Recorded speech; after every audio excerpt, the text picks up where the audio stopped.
In the past couple weeks since we saw you last, what has been the worst moment for you? Has there been any symptoms where you said, oh, this still bugs me? Well, I'll tell Terry, is like, I told her that I feel like I'm almost human again, you know, because and Cassie's, and I talked about this, is like, you feel, as I'm sure you know, you feel hopeless, and, you know, you don't feel normal, and it's just, you try and conserve your energy to like, I only have 2 hours today, and I've got to make the best out of it. And, you know, it's whether it's playing with your grandkids, going to church, or seeing your in-laws or whatever.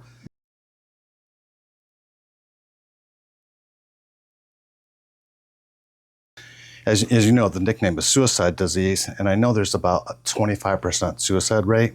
And not that I've ever thought that, but I understand people's hopelessness, and you know, it's horrible. And that's where it all started, you know, because like, what is this? And I looked it up, and I'm like, do I have trigeminal neuralgia? Yeah. And then it just got worse from there. My neurosurgeon was saying, hey, you've tried everything else, let's do this. And ironically, the day that Terry found you, doctor, I was calling my neurosurgeon up in Boston to schedule my MBD, because I was like, I have nothing else that I can do, and the risk, I'll take it, because the pain is just excruciating. I've had all kinds of treatment, as far as I was getting injections in my face, and had about 90 injections a month, and it worked a little bit at first, but it wore off. Same with the meds. I've run the gamut of gabapentin to carbapine, Lyrica, and the same thing that worked really well until it's wore off. And if I'm saying it correctly, oxcarpine, that was working really good, but then it was starting to wear out. So I was taking more and more, but then my sodium level was going down, and a neurologist told me that if it gets too low, I could have swelling in the brain, which obviously is a big issue too. Last night was one of my worst nights, and I'm like, figures, I'm coming here. And it started in the trigeminal nerve area, the temple. Yeah. And then, you know, it was going a little bit up the side here. Wasn't hitting my ear at the time. It wasn't hitting my mouth or my eye. It would be mostly the cheekbone. And that's where they went in when I had a brain rhizotomy that didn't work. I had a gamma knife where they come in. I don't know exactly how they do it, but they give you the radiation through your cheekbone. And I went to Boston, and they have a bigger brother to that called linear accelerator, which is a new improved version of gamma, and that didn't do anything. And then meanwhile, the pain's getting worse. It's coming over and hitting my eye, and it just, you know, I'm always doing this, blinking this eye, and it's above the eyebrow and down below. Doesn't hit the nose, and then it started hitting my lip and hitting this side of my teeth. So it's like having a toothache in this whole side of my mouth, and now it's really hitting here, and that it's so bad, doctor, that and this is probably the past month, that I was you know, I would usually eat right in the center and just go back and forth. It's not really, you know, hard stuff like a steak, but now if I drink here, water comes out because I can't feel it. I'm biting the inside of my lips, so I've had blood come out, and so now I kind of chew to the right side because I don't know what's going to happen. You know, that's what people want to see, I guess, at a restaurant, somebody bleeding out of their mouth. But yeah, I think that's the gamut. When I sleep at night, not only do I have this headband, but I've come up with a contraption where behind the headband I have also an eye guard, I guess, and it comes around. I don't cover my eye, but I put a sponge, like a big sponge, and actually a mop sponge that pushes right here, just so I can try and sleep. And I take trazodone and melatonin, and if it's a good day, I get 5 hours, which you know, before I did this, it was maybe 2 hours, and I'd be waking up That sounds awful. with tears in my eyes, not because I was crying, but I was just, and that's why you see these here too, doctor. I just went actually this week, and they did an EMG on my arms to see, well, I went to orthopedics, and they said, because I'm clenching my fist from the pain so much, I have micro tears in my arm, and Terry will say, "You're clenching your fists," and try to get me to stop, which I think I've done it. And the left is worse than the right because I also got a carpal tunnel in it. So it's it's been a beating. That sounds miserable. Yeah, it is. Tell me about today. How you feeling today? I know you said last night was pretty awful. Yeah, I usually can measure. I slept about 3 hours last night, and the one thing I didn't mention, it's hitting my ear, and I have an earplug in here because if I don't, it's like somebody has a drum or the thumping there, and this kind of, I don't know how it does it, but it kind of drowns out the thumping a little bit. Mm-hmm. Last night, this whole contraption, I put my phone here with really light music to, really peaceful music like a trembling brook or something to just give me something to concentrate on and again try and drown that out. Mm-hmm. And I've had my ears looked at and they're clear. I've had my eye looked at multiple times to make sure I don't have any issues with it, and they said your eye's healthy. Yeah. Well, ironically, in Texas, it was, in Dallas, we're in Texas. We have 2 German Shepherds, so we're trying to get ready to get here and try to beat the crazy traffic in Houston and Dallas. And so I took our big boy, Roscoe, out to see if we would go before we left. And the wind was just bursting, and I usually avoid that. And it just set the side of my face off. And I'd already taken an oxycarpine, and then I put a compound on. That's it's like $80 for 2 little things of the compound, and it's only this big. So we'd probably spent, I don't know, $10,000 in extra pills and compounds that they work for a while, but they don't work anymore for maybe a half hour. I sent a picture to Deb I even tried Dead Sea mud from the Dead Sea, and it felt cool for a little bit, but once I washed it off, I was done with that. So yeah, kind of again, the meds wore off, the injections wore off, the botox wore off, the trigger points, the nerve. So you have had botox done too? Yep, yeah. And I probably look a little bit younger because of it, but just kidding. How many botox did you get? Every 3 months I would get it for past 3 years. Yeah. And it helped in the neck. Just on the one side? Just on the one side. And she's a really intelligent neurologist assistant who understands TN. So it was like she was going up here by the crow's feet stuff. She was doing where she believes would have helped for the TN, but it's wore off too. Any questions before we get started? No, I don't think so. You're ready. Anxious He's to do really this. anxious. I believe it. Okay.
As I mentioned yesterday, my ear is, the day before I came, it was like somebody's playing drums in it. I thought, the day before I come here, I'm going to have to go to the hospital and see if they can do something. It was so bad.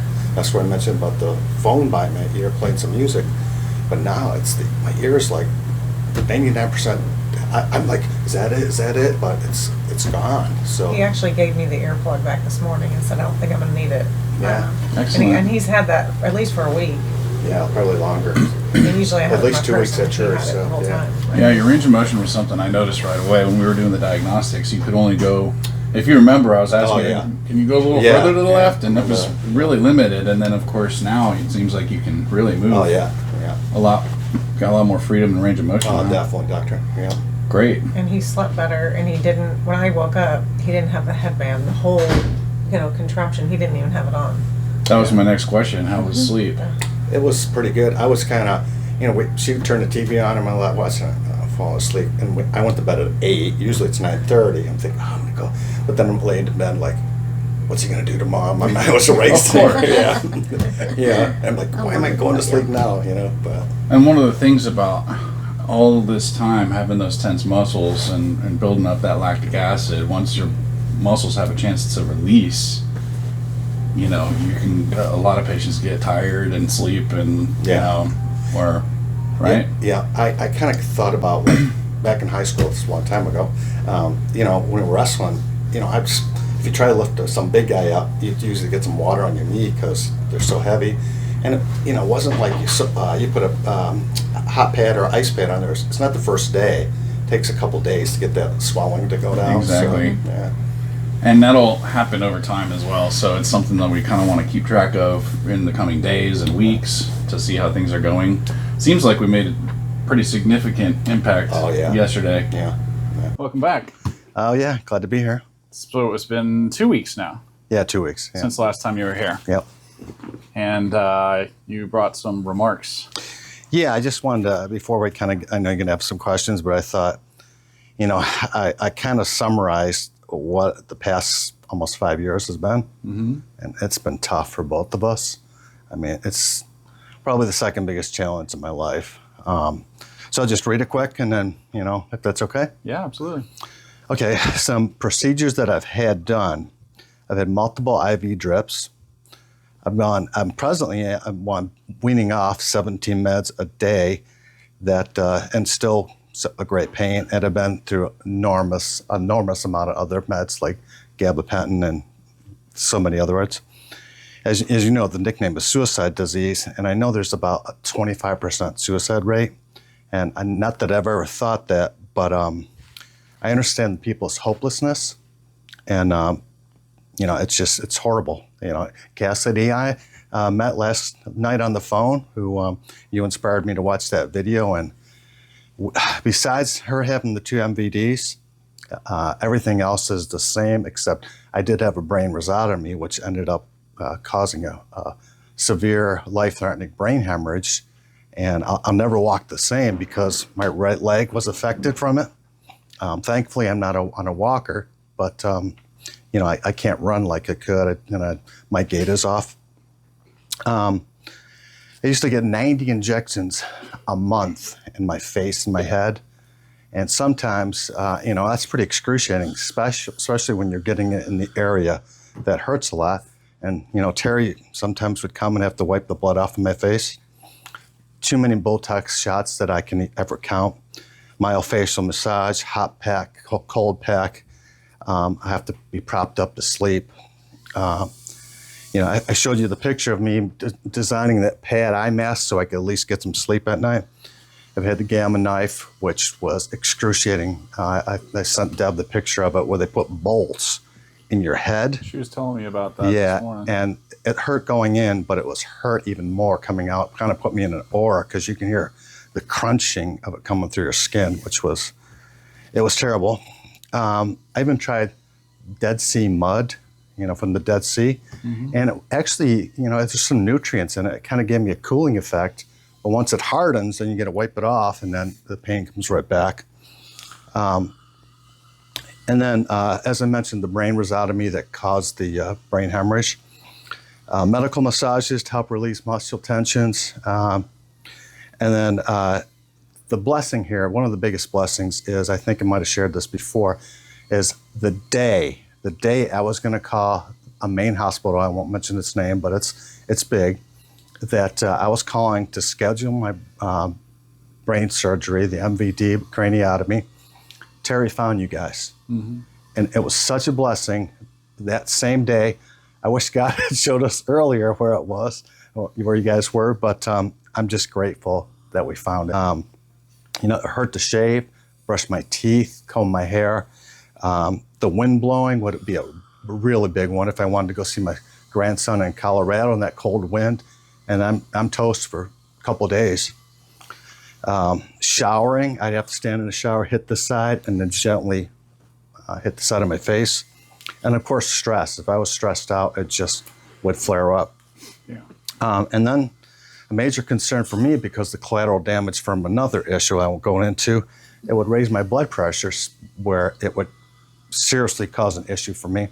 The other thing is, out of the last 3 nights, I've been putting for 5 years a compound on my face to help minimize the stabbing effect, and then for 2 of the past 3 nights, I have not used that compound, which is such a godsend, because some of it's pretty expensive, like $80 for a little deal. So I mean, we've already spent thousands of dollars for just trying to find something, and I'm cautiously optimistic that this is a major hope. This is going to work, and even if it takes it from a 15 to a 6, like we talked about, I'll take it.